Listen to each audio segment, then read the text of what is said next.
Students, आज के इस वीडियो में हम एमपी बोर्ड के 2023 में इंग्लिश के पेपर में जो ग्रामर के क्वेश्चन पूछे गए थे उसे स्टेप बाय स्टेप समझेंगे।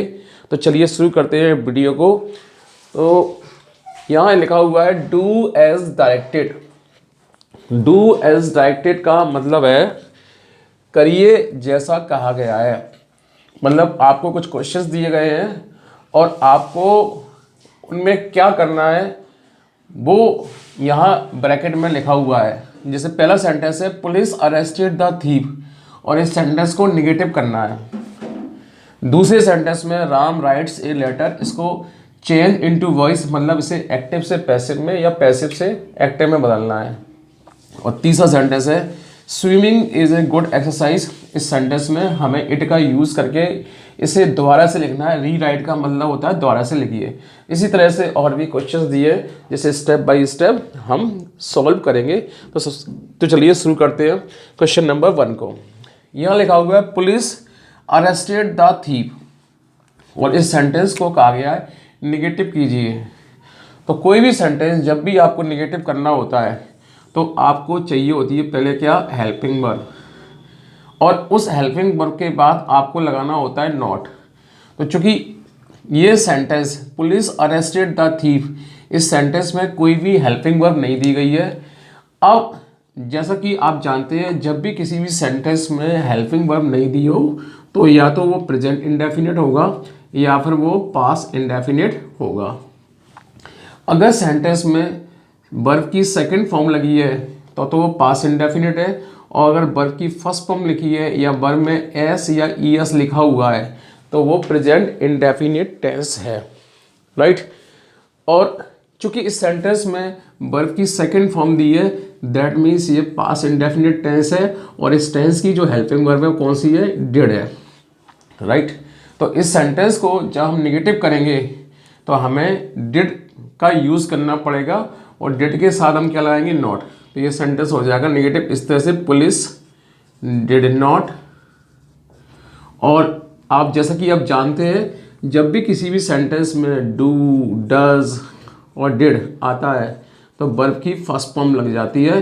तो अरेस्टेड की आपको यहाँ फर्स्ट फॉर्म लगानी होगी, क्या होगी वो, अरेस्ट द थीफ। ये सेंटेंस इस तरह से निगेटिव हो जाएगा, राइट, क्लियर।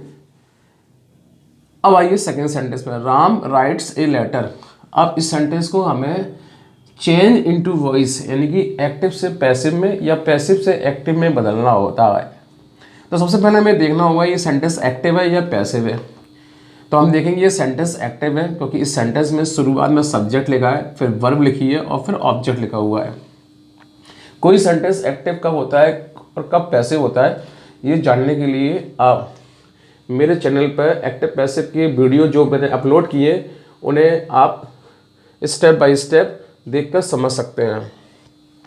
तो राम राइट्स ए लेटर, इस सेंटेंस को हमें कन्वर्ट करना है एक्टिव से पैसिव में। तो जब भी कोई सेंटेंस पैसिव में कन्वर्ट किया जाता है तो सबसे पहले कोई चीज़ आती है तो वो होता है ऑब्जेक्ट, और ऑब्जेक्ट जो होता है वर्ब के बाद में होता है। तो इस सेंटेंस में वर्ब है राइट, और राइट के बाद ये जो वर्ड लिखा है ए लेटर, ये है आपका ऑब्जेक्ट। तो आपका ये लेटर यहाँ पर आ गया इस तरह से। फिर पैसिव में आती है ऑब्जेक्ट के बाद हेल्पिंग वर्ब। अब ये टेंस प्रेजेंट इंडेफिनिट है, और प्रेजेंट इंडेफिनिट का जब भी हम पैसिव बनाते हैं तो हेल्पिंग वर्ब के रूप में इज, आर, एम का यूज़ करते हैं। चूँकि इस सेंटेंस का ऑब्जेक्ट सिंगुलर है इसलिए हेल्पिंग वर्ब यहाँ कौन सी लगेगी, इज। तो यहाँ पे आ गया इज। फिर हेल्पिंग वर्ब के बाद आती है वर्ब की थर्ड फॉर्म, क्योंकि पैसिव में हमेशा वर्ब की थर्ड फॉर्म का यूज़ किया जाता है। तो राइट की थर्ड फॉर्म हो जाएगी रिटर्न। फिर उसके बाद आएगा बाय, तो हमने लिख दिया बाय। फिर उसमें के बाद आएगा सब्जेक्ट, और सब्जेक्ट यहाँ पे कौन दिया है, राम। तो यहाँ पे आ गया राम। तो इस तरह से सेंटेंस को हम पैसिव में इस तरह से कन्वर्ट करेंगे। अब हम बात करते हैं क्वेश्चन नंबर 3 की, swimming is a good exercise. इस सेंटेंस को हमें क्या करना है, इस सेंटेंस को रीराइट करना है। रीराइट मतलब दोबारा से लिखना है, और उसमें सबसे पहले हमें किसका यूज़ करना है, इट का, राइट। तो जैसा कि हम जानते हैं कभी भी सेंटेंस की शुरुआत अगर इट से की जाएगी तो इट वहाँ पर सब्जेक्ट का काम करेगा, और सब्जेक्ट के बाद आएगी फिर हेल्पिंग वर्ब। जो कि इस सेंटेंस में है इज, तो इट इज। इसके बाद जो सेंटेंस लिखा हुआ है पूरा की पूरा आपको लिखना है, it is a good exercise, it is a good exercise. और इस सेंटेंस को इतना करने के बाद आप देखेंगे इसमें स्विमिंग रह जाता है। स्विमिंग को क्या करना है, आपको क्या करना है कि स्विमिंग को कुछ इस तरह से लिखना है, it is a good exercise to swim, right. मतलब टू का यूज करना है और टू के बाद इस स्विमिंग पर जो आईएनजी लगा हुआ है उस आईएनजी को आपको हटा देना है और वर्ब की फर्स्ट फॉर्म लगा देना है। तो सेंटेंस कुछ इस तरह से बन जाएगा, it is a good exercise to swim, right. अब आ जाइए सेंटेंस नंबर 4 पर, Mamata goes to school every day. अब इस सेंटेंस को हमें इंट्रोगेटिव में बदलना है। अब हमें इस सेंटेंस को किस में बदलना है, इंट्रोगेटिव में बदलना है। तो जब भी सेंटेंस को इंट्रोगेटिव में बदला जाता है तो सबसे पहले आती है क्या, हेल्पिंग वर्ब, फिर उसके बाद आता है सब्जेक्ट, फिर वर्ब, फिर ऑब्जेक्ट। अब इस सेंटेंस में कोई भी हेल्पिंग वर्ब नहीं दी हुई है, लेकिन वर्ब में एस और ई एस लगा हुआ है। दैट मीन्स ये टेंस जो है प्रेजेंट इंडेफिनिट टेंस है, और प्रेजेंट इंडेफिनिट होने की वजह से इस टेंस की जो हेल्पिंग वर्ब है वो है डज और डू। चूँकि ममता यहाँ सिंगुलर है तो हम सिंगुलर के साथ डज का यूज़ करते हैं। तो सबसे पहले हमने हेल्पिंग वर्ब के रूप में क्या लगा दिया, डज, फिर उसके बाद सब्जेक्ट लिख दिया ममता, फिर डज के साथ जैसा कि हम जानते हैं डू, डज और डिड के साथ वर्ब की कौन सी फॉर्म आती है, फर्स्ट फॉर्म। तो हम डज के साथ गो पर से जो ई एस लगा हुआ है उसको उठा देंगे और उसे फर्स्ट फॉर्म बना देंगे, डज ममता गो, और सेंटेंस बाकी जो लिखा है एज इट इज लिख देंगे, और लास्ट में हम लगा देंगे क्या, क्वेश्चन मार्क, इस तरह से। तो ये सेंटेंस कैसा बन जाएगा, इंट्रोगेटिव बन जाएगा। अब अगला जो सेंटेंस है हमें उसमें लिखा हुआ है he is so fat that he can not run fast. अब इस सेंटेंस में टू का यूज़ करना है। तो टू का यूज़ हम जब करते हैं जब सेंटेंस में सो दैट लगा होता है। तो इस सेंटेंस में हम देखेंगे जहाँ सो लगा है वहाँ हम ये टू लगा देंगे, और जहाँ दैट लगा है वहाँ हम टू लगा देंगे, राइट। तो ये सेंटेंस कुछ इस तरह से हो जाएगा, ही इज़ टू फैट, और इस दैट की जगह टू लगा दिया आपने।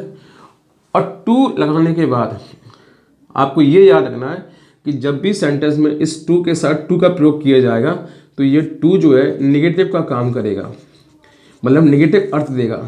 तो ये सेंटेंस पूरा वहाँ तक हट जाएगा जहाँ तक ये निगेटिव है। यहाँ तक इस पूरे सेंटेंस को आपको उठाना है, और टू के बाद आपको ये बच्चा कंटेंट लिखना है, रन फास्ट। साथ साथ आपको ये भी याद रखना है कि टू के बाद वर्ब की फर्स्ट फॉर्म आना चाहिए, क्योंकि इंग्लिश ग्रामर में ऐसा रूल है कि टू के बाद वर्ब की फर्स्ट फॉर्म का यूज़ किया जाता है। कई बार ऐसा नहीं भी होता है, ऐसे एक्सेप्शन में ऐसा होता है। चलिए और इसके और कौन से क्वेश्चन पूछे गए थे उसे हम आगे देखते हैं। सेंटेंस में ये कहा गया है कि इस सेंटेंस में आपको इफ़ का यूज़ करना है जहाँ पर अनलेस दिया है। तो इस सेंटेंस कुछ इस तरह से, unless you run fast you will miss the train. अब इस सेंटेंस में हमें अनलेस के स्थान पर इफ़ का यूज़ करना है। इन प्लेस ऑफ का मतलब होता है के स्थान पर, और यूज़ मतलब उपयोग कीजिए। तो अनलेस के स्थान पर आपको इफ़ लगाना है। तो अनलेस देखिए ये लगा हुआ है, यहाँ पर आपको लगाना है इफ़।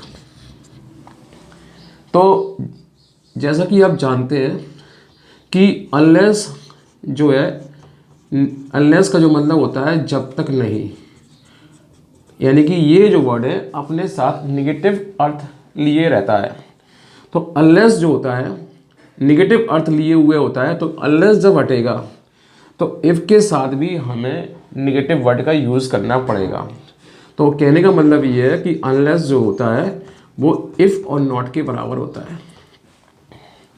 तो आपने अनलेस के स्थान पर इफ़ तो लगा दिया, अब आपको नॉट लगाना है। और नॉट सेंटेंस में जब ही लगेगा जब सेंटेंस में उसके पहले क्या हो, हेल्पिंग वर्ब। बिना हेल्पिंग वर्ब के सेंटेंस नॉट निगेटिव नहीं होता। तो हमें इस सेंटेंस में नॉट का यूज़ करना है, और नॉट का यूज़ करने के लिए हमें हेल्पिंग वर्ब भी चाहिए।